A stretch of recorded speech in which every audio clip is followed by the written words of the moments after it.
আচ্ছা, তোমরা যদি বেশি ওয়েট হয়ে যায় সেক্ষেত্রে তোমরা কয়েকটা জিনিস মেনটেন করবে। 1 নাম্বার হচ্ছে দিনের মধ্যে 8-10 গ্লাস জল তোমাকে খেতে হবে। আর সকালে ঘুম থেকে উঠে 1 গ্লাস জল খাবে। আর খাবারগুলো একবারে অনেকটা খাবার না খেয়ে সেটা ভেঙে ভেঙে অল্প অল্প করে খাও। এখন একবার খেলে আবার 2-3 ঘন্টা বাদে আবার খেলে। আর খেয়ে দিয়ে উঠেই শুয়ে পড়বে না কখনো, ঠিক আছে? যারা খেয়ে দিয়ে উঠে শুয়ে পড়ে তাদের পেটটা দেখা যায় বেশি বেড়ে যায়। তো সেক্ষেত্রে খেয়ে দিয়ে উঠে একদম শুয়ে পড়বে না। আর তারপরে হচ্ছে তোমরা ফাস্ট ফুড একদম বর্জন করবে। ফাস্ট ফুড, বাইরের খাবার একদম খাবে না। যা খাবে ঘরোয়া তৈরি খাবার খাবে।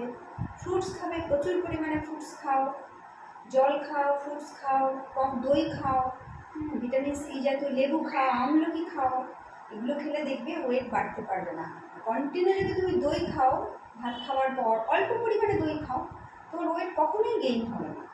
আর বাইরের খাবার বর্জন করে বাটার, ঘি এগুলো একদম বর্জন করতে হবে। ড্রাই ফ্রুটস বর্জন করতে হবে। আর খেয়ে দিয়ে উঠে ঘুমোবে না। আধা ঘন্টা এক্সারসাইজ মাস্ট।